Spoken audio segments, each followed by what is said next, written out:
Азовском море. Август 2013 года.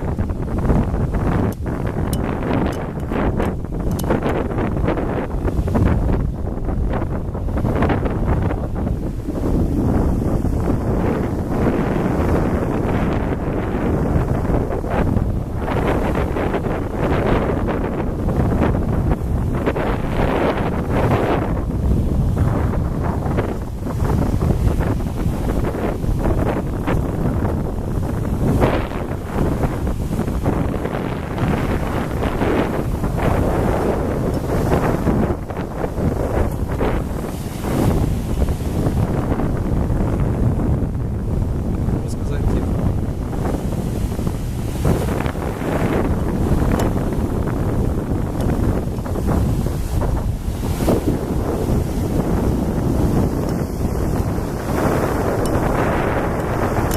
Туристов в основном украинцев.